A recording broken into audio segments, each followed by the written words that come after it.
Coming up on Wave TV, Anatole tells us who St. Patrick really is. And we take a look on how people use humor to cope with their feelings. Good morning, Somerville. I'm Brendan Taylor. And I'm Jade Goodrich. Today is Friday, March 15th, and Wave TV starts now.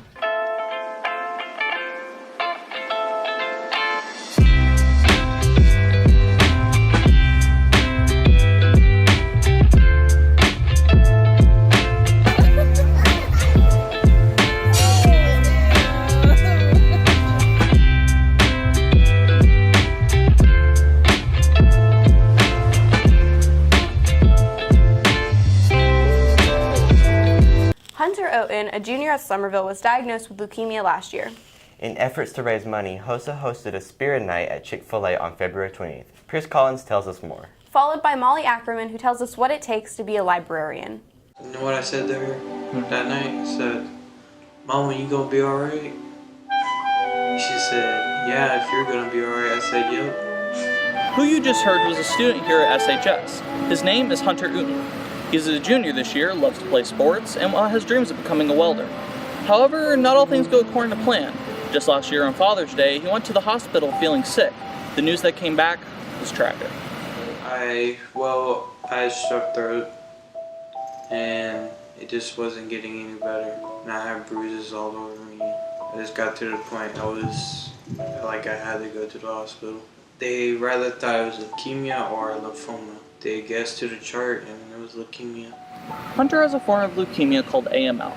This form takes the blood in the victim's bone marrow and produces large amounts of white blood cells. This makes it hard for them to fight off infections. And the type that I have, you can only last 3 weeks with it. I was so bad off that if they did not take me to MUSC, I would have died.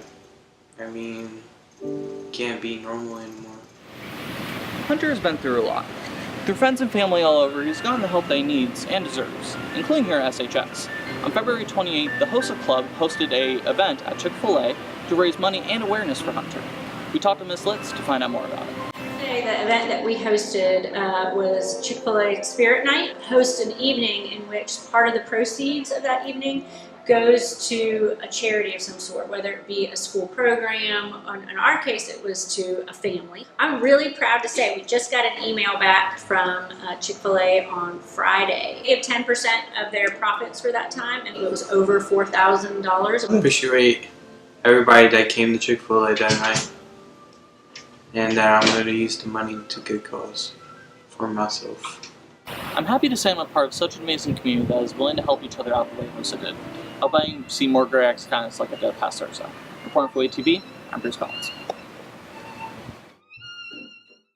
Many students go to college to be things such as a nurse, an engineer, or an architect. But what about majors such as library science? We talked to Ms. Knowles and Ms. Smith for information on this major. I taught before I became a librarian, so I was ready for a change out of the classroom, and plus the love of reading and books, I said, what's the next best thing?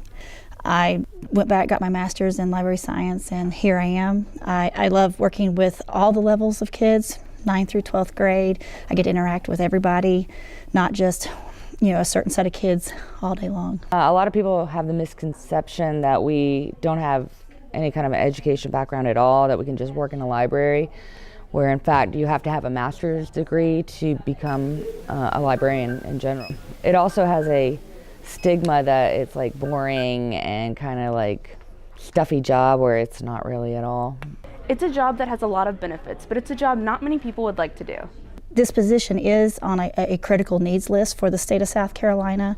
They're trying to recruit people into this profession.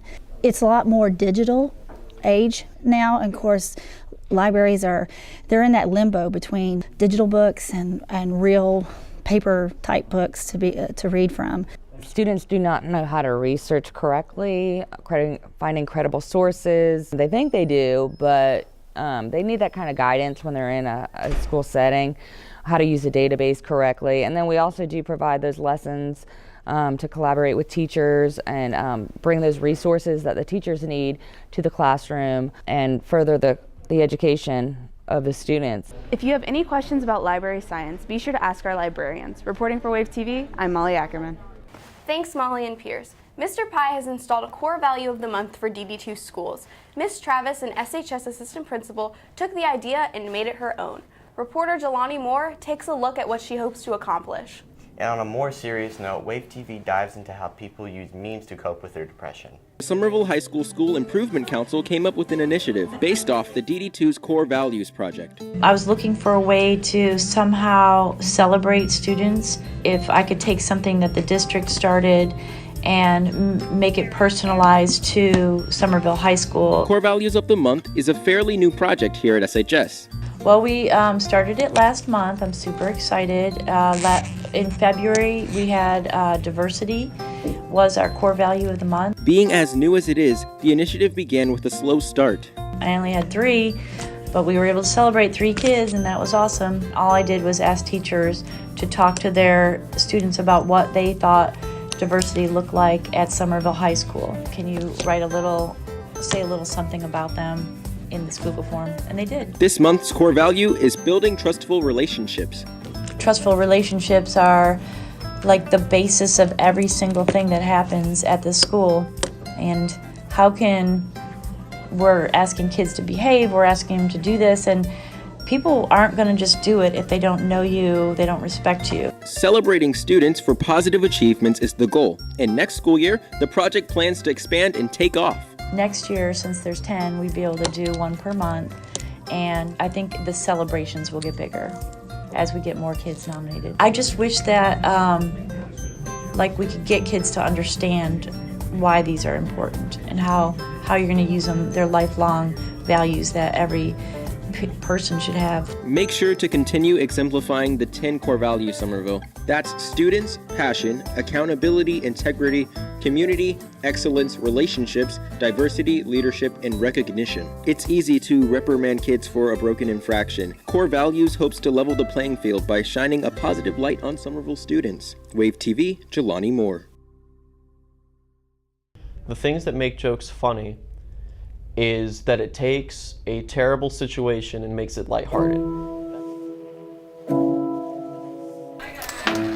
I think that people use humor as a coping mechanism because depression is such a serious topic. It's not going to help everyone, but there is a certain group of people, or even just one person, who's going to look at that and be like, oh, this kind of helps me cope with what I'm feeling. But I understand that it's not meant for everyone. I think that using humor can be cathartic, meaning it's a psychological release for dealing with strong emotions. I feel like growing up in this society, I never felt like I was really able to express what I felt going on in my life. Because I was raised in a household where you keep like your emotions down because you're a man. You're not supposed to talk about it. You're supposed to be tough. Don't cry, don't show emotion. That's girly. And so I usually had to show how I was feeling through humor because I never learned how to feel it. It really helped to at least get people to be more aware of depression and to be able to start talking about it and kind of open up the awareness for mental health in ways that we haven't been able to do before. There are a very large amount that people would look at and be, how is this helping someone?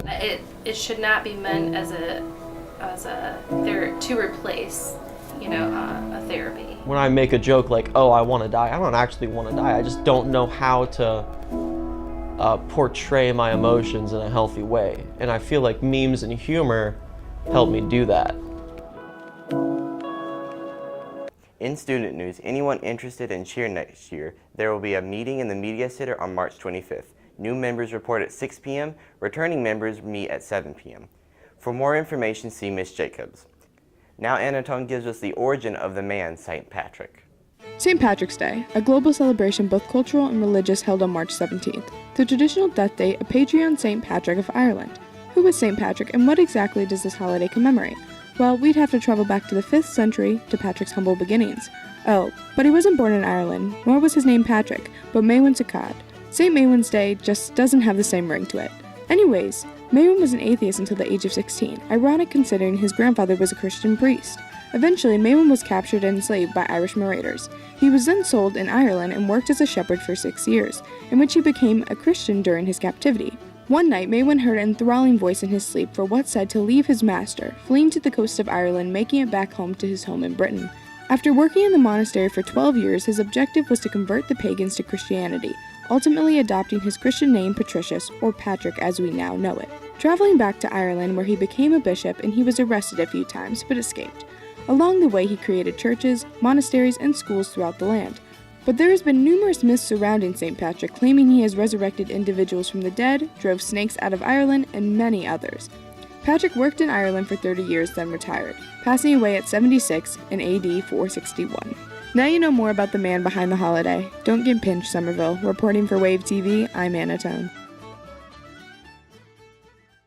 Starting this week, Wave TV will be doing a trivia question of the week. The first person to answer the question correctly will receive a shout out on our show and will receive a prize. In order to win, you must be following Wave TV News on Instagram and be the first person to comment on the trivia post. This week's trivia question were how many seniors were in the graduating class of 2018?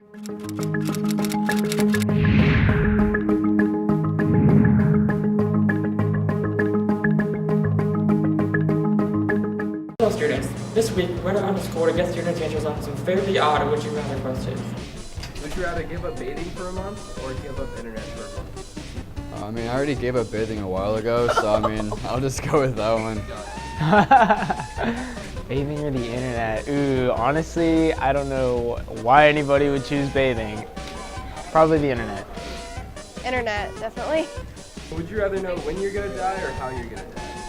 How I'm gonna die, which I can prevent. When? Yeah, when.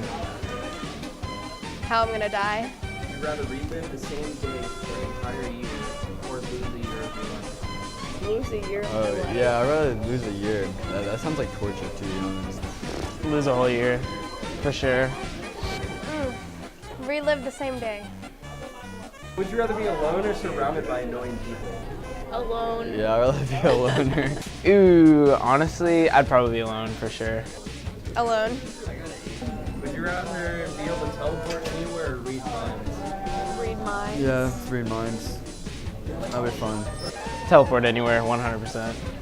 Read minds. Would you rather be feared by all or loved by all? Love.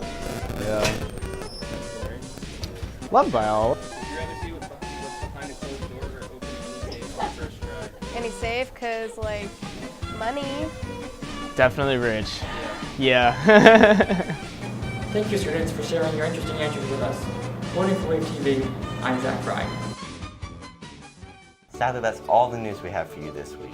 Be sure to follow us at Wave TV News on our Instagram to keep up with us in our weekly trivia contest. Reporting for Wave TV, I'm Raymond Taylor. And I'm Jade Goodrich. Have a wonderful weekend, Somerville.